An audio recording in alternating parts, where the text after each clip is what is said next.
7 अक्टूबर 2001 भारतीय राजनीति के इतिहास की वो तारीख जब एक नेता ने गुजरात के मुख्यमंत्री की कुर्सी संभाली और फिर वो उस कुर्सी पर ऐसा जमा कि सीधे देश का प्रधानमंत्री बन गया।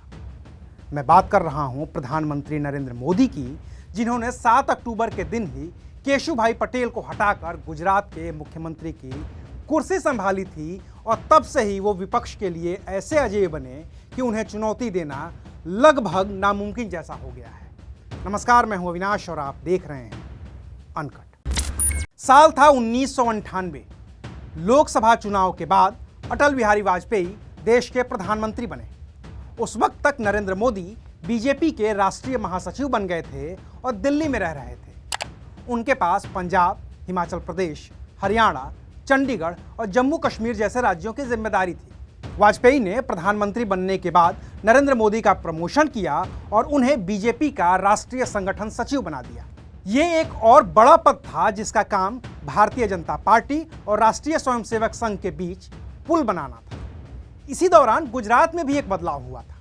1995 के विधानसभा चुनाव में जीत के बाद बीजेपी के मुख्यमंत्री बने केशुभाई पटेल को हटाकर पहले सुरेश मेहता को मुख्यमंत्री बनाया गया था और फिर शंकर सिंह बाघेला की बगावत की वजह से कुछ दिनों तक बीजेपी सत्ता से बाहर रही थी। लेकिन 4 मार्च 1998 को केशुभाई पटेल फिर से गुजरात के मुख्यमंत्री बन चुके थे। सब ठीक चल रहा था, लेकिन फिर 26 जनवरी 2001 को गुजरात के कच्छ में भूकंप आ गया। ऐसा भूकंप जिसने करीब 20,000 लोगों की जान ले ली थी। तब केशुभाई पटेल ही गुजरात के मुख्यमंत्री थे। राहत और बचाव के लिए जो तत्परता एक मुख्यमंत्री को दिखानी चाहिए थी, वैसी तत्परता केशुभाई पटेल की ओर से नहीं दिखाई गई।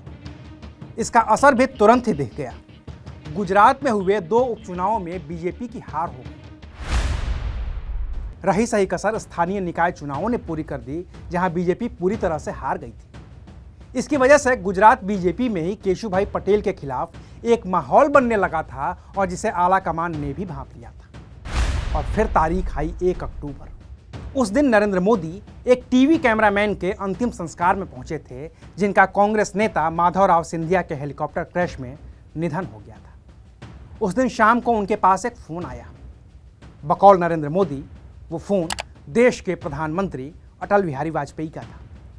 वाजपेयी ने उन्हें मीटिंग के लिए बुलाया था और जब नरेंद्र मोदी उस मीटिंग में पहुंचे तो वाजपेयी ने मोदी से कहा कि दिल्ली में पंजाबी खाना खाकर आप मोटे हो गए हैं, आपको वजन कम करना चाहिए, इसलिए दिल्ली छोड़िए और गुजरात जाइए, वहां आपको मुख्यमंत्री की कुर्सी संभालनी है। नरेंद्र मोदी के मुताबिक उन्होंने पहले तो मुख्यमंत्री की कुर्सी संभालने से इनकार कर दिया, लेकिन फिर वाजपेयी का कहना मोदी को हर हाल में मानना ही था, तो वो मानना ही पड़ा। नरेंद्र मोदी गुजरात की राजधानी गांधीनगर पहुंचे। 6 अक्टूबर की शाम को विधायक दल की बैठक हुई। दिल्ली आलाकमान की हिदायत और दिल्ली के नेताओं की मौजूदगी में तय हो गया कि विधायक दल के नेता नरेंद्र मोदी होंगे।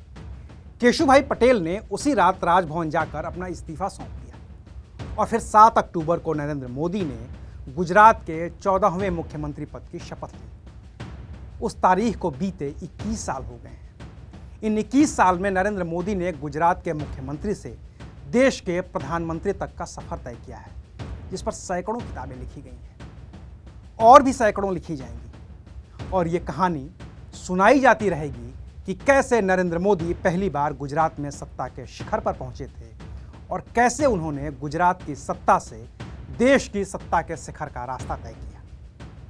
तो आज के लिए बस इतना ही। फिर मिलेंगे एक नई कहानी के साथ। देखते रहिए अनकट।